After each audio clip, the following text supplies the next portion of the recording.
Well, good morning. I'm Dr. Gray Urlacher, and welcome to Start Your Day with Dr. Gray. I'm Dr. Urlacher. I'm a family doctor in Rocky Mount, North Carolina, and I have a private practice, Urlacher Medical Services. And what we do is direct primary care. Direct primary care is we don't deal with insurance companies. We don't have any insurance hassles, and we just have a low, affordable monthly membership, and people have much better access, and that's kind of how we've gone to that system of direct primary care. And in the next couple of weeks, we're going to have a guest and talk about that in more in depth, because direct primary care, or DPC, is really a growing movement in the United States. 5 years ago, there was less than 100 practices. Now there's over 5,000. And it's because people are so frustrated with the insurance system. You have to wait a long time to get an appointment.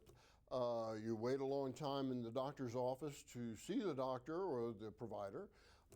And a lot of times you only get 5 or 10 minutes with your provider.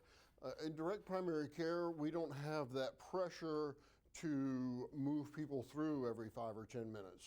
I can spend up to an hour with patients in some cases. Patients can get in the same day or the next day if they need to.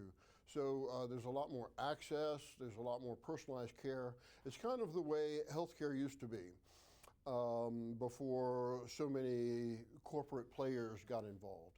So direct primary care is what we do, and I really enjoy it. Working in the insurance-based practice system was not much fun. Mostly we spend our time in the insurance-based system doing documentation. 2/3 of our time is doing documentation for the insurance companies. And that takes away from time that we used to spend with patients. So this has been really refreshing for me as a physician. Other physicians out there, I encourage you to consider this model. Because really you can provide better care. Under the current insurance system, we're under so much pressure to see people so quickly. I'm concerned we're going to be missing things. And of course the liability for that will go onto the doctor, not on the corporation that's pushing people. So it's kind of, maybe I'm a little bit rebellious, I don't know. Which brings me to our topic today. Excuse me. So I'm a family doctor. I trained in family medicine, and I trained in the very traditional system, actually before a lot of the changes went into place. There were no limits on how many hours you could work a week. I did 4 years of medical school at Wake Forest Medicine, and then you do residency, and it just gets more intense every year. So as a resident, this is what, an intern is a first-year resident, and most residencies last 3 to 5 years, depending on your specialty. And in residency, you're on call. You pretty much live in the hospital, which is where the word residency comes from. When residency was invented about 120 years ago, it was where the doctor literally moved into the hospital for their training. And they were residents because they lived there. You weren't even allowed to be married. And of course, it was about 99% men at that time. Healthcare or medical training has changed quite a bit. We're getting to the point where more than half of doctors are going to be female, probably in the next 5 or 10 years. And I don't think that's a bad thing. There's evidence that women actually have better outcomes than men. I'm a little envious of that.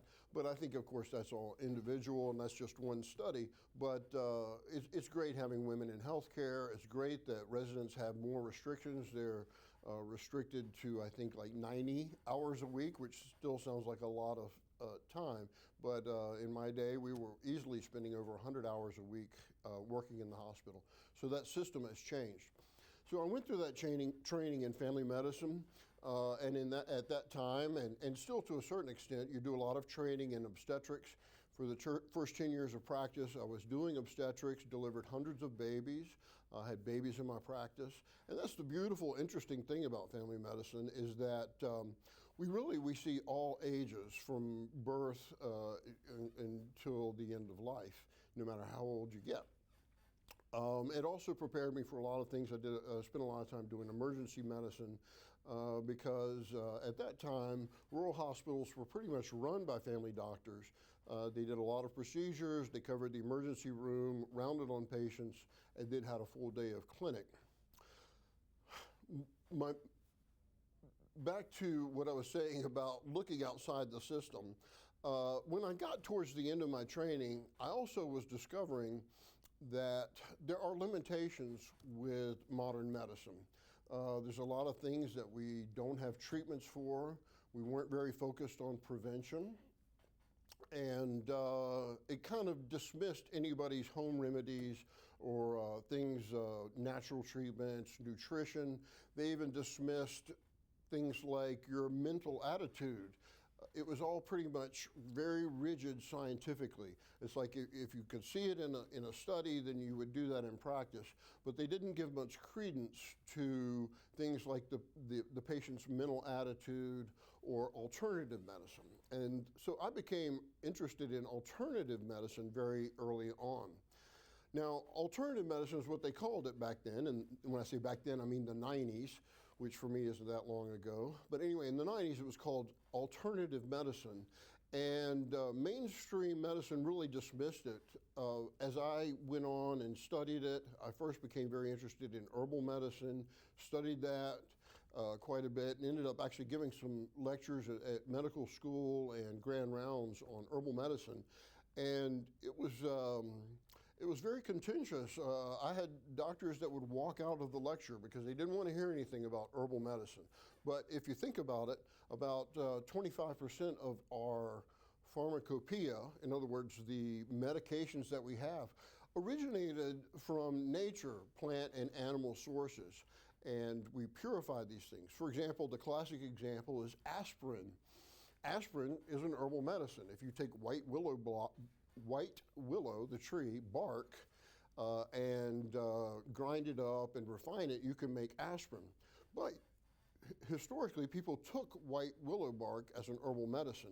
Unfortunately, you have to have a lot of white willow bark to get the same effect as one aspirin tablet. So that's where science has advanced things a little bit. But our origins are all in alternative medicine. So at that point, it was really disregarded by mainstream medicine, but there was a strong grassroots movement. And eventually doctors and scientists began to listen. And we've discovered a lot since then.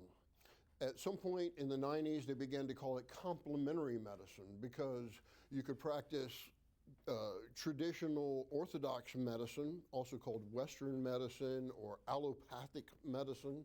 Those are other terms for conventional medicine, and did something complementary to that. And when I think of alternative or complementary medicine, we're looking at things like herbal medicine, acupuncture, Chinese herbal medicine, which has its own discipline, and things like nutritional supplements. And then later I got into intravenous vitamins, intravenous supplements, things like that. Natural hormones were also not really part of the convention at that point. And so in a way that natural hormones or bioidentical hormones were also considered alternative. Chiropractic, that's become so mainstream, it's hard to call that alternative now, but at the time it was considered alternative medicine. Massage therapy, and then there's some things that are a little more on the fringe, at least in my opinion. Reiki, which is a type of energy healing medicine, which to me is somewhat controversial. Massage therapy. I mentioned acupuncture. So after I finished residency, I was very interested in this. I was interested in Chinese medicine in particular. So I made it actually part of my training program to go to China. I spent a few months there studying Chinese medicine, and I worked in a Chinese hospital and lived at a Chinese medical school and learned acupuncture in Beijing, and also learned some Chinese herbal medicine, which is a very complex system and something you really can't master in just a few months. But acupuncture, I have still, I went on to study that further, and I still use that some in my practice. So acupuncture is a type of alternative medicine. They went to the term complementary medicine, and then sometime in about Right around 2000, the term integrative medicine got coined by Andrew Weil. He's a well-known writer in the alternative medicine space, Andrew Weil. And he actually started a program in the Southwest at a medical school, one of the first for alternative medicine or integrative medicine. And soon medical schools started to get on board. They would, even Wake Forest now has a department of complementary medicine or alternative medicine. I don't know what they call their department now, but it's definitely come into the mainstream in the last 20 years. And I'm glad to see that because we can look at these things scientifically. Not everything can be reduced down into a scientific study. Some things we kind of have to listen to people, believe it or not. And that's where I've learned so much in medicine. Patients who are struggling with a problem are doing their own research, they're looking for answers, they're trying things, and when they find some success, I definitely want to hear that because that's where I've learned a lot of things over the years is from patients. And so they're looking in the alternative medicine space. They also call it Eastern medicine because it was considered Chinese medicine was the alternative to Western medicine, but that's really incomplete. I think alternative medicine really encompasses everything. And then finally, I did go through board certification in holistic medicine, and I consider myself a holistic practitioner. Holistic is like it sounds, whole. We're looking at the whole person. We're not only trying to restore them physically, but we also want to restore them mentally and spiritually, mind, body, and spirit. Those are the three aspects of holistic medicine. And I think if we ignore someone's mental attitude or where they are at spiritually, we're kind of missing the big picture. And so that's where holistic medicine comes into play. And I think that's a good term to know. We want to restore wholeness. And in fact, the opposite of wholeness is disease. So we want to make people whole again, not just treat the disease, but we treat the whole person in the context of their family and in their community. So we look at the bigger picture in holistic medicine. Anything is on the table if it's reasonable and safe. If you want to take zinc and vitamin C for your cold, there's no harm in that, and it's probably beneficial. So that's just one minor example. But then again, if you have a positive strep throat, why not take penicillin as well? So that's where I'm coming from. I'm looking at things where we can integrate the best of both worlds, both conventional allopathic medicine and also the alternative space as well. One of the other big controversies now is what they call anti-aging medicine. Now, aging is a natural part of life, and a lot of times as you get older, and you're having aches and pains and you don't recover quite as fast, the doctor or the provider is going to say, that's just aging, that's just natural aging, deal with it. And I feel like we're kind of dismissing people a little bit because there are a lot of things we can do to improve the quality of aging.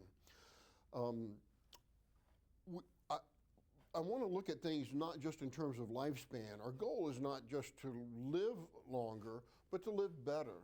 We don't want to spend the last 10 years of our life in a nursing home with a very poor quality of life. We want to increase the duration of our health, what we call health span. What is your health span? And there's so many things we can do about that. So aging isn't really a disease, but it is associated with a much higher risk of things like heart attack, stroke, cancer, osteoporosis, which can lead to fractures, compression fractures in the spine, a broken hip, all of these things associated with aging, loss of muscle mass, all of those things associated with aging can be, in part, prevented to improve quality of life. And some of that, even though aging itself isn't a disease, there are interventions we can do to improve the quality of our later years. For example, pregnancy and childbirth is not a disease, but we've learned that hospital care, physician care, nursing care, these things improve outcomes. They literally save lives compared to where we were 150 years ago. Things are much safer now for mothers having children. And it's not that pregnancy and childbirth is a disease, it's just that we found that medical care improves outcomes and quality of life. And I see very similar application to menopause. Menopause is a natural transition of life for women, and we expect it. It's not a surprise. But it also represents a sharp and somewhat sudden, in some cases, a sharp decline in natural hormone levels. And that loss of hormones, particularly estrogen, which is estradiol, progesterone, and testosterone, those are the big three, estrogen, progesterone, and testosterone. As they drop suddenly at menopause, what do we see? We see women's heart attack rate goes up to match the same level as men at that point. They get osteoporosis and lose bone density, which increases their risk for fracture if they're to fall. You get muscle atrophy, you get weight gain, you get loss of sleep, which is so critical to health. Sleep quality is affected. Hot flashes, night sweats, all of these things interfere with our quality of life, and they're easy to treat.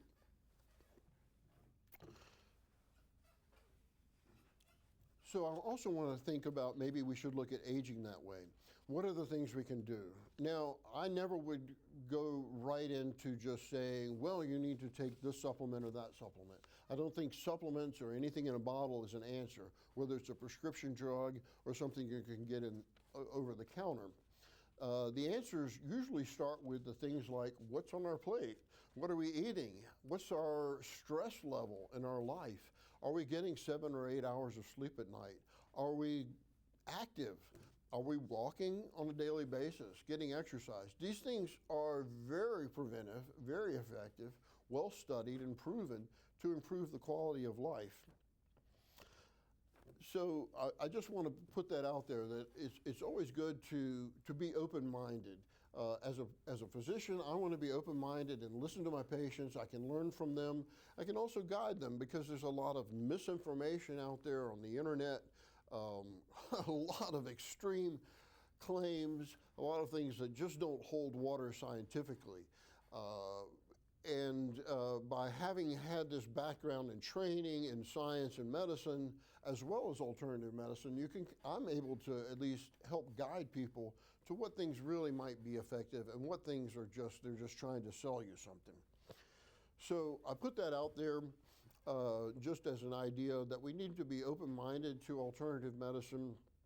And I'll finish by saying, probably in one of the biggest studies on alternative medicine and its efficacy, prayer was actually the #1 form of alternative medicine, and it has been proven to be effective.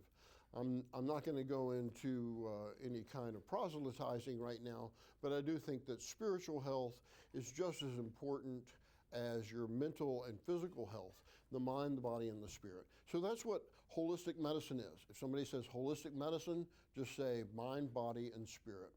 Complementary integrative medicine just means that we are taking things from the alternative medicine realm and using them in conjunction with conventional allopathic medicine.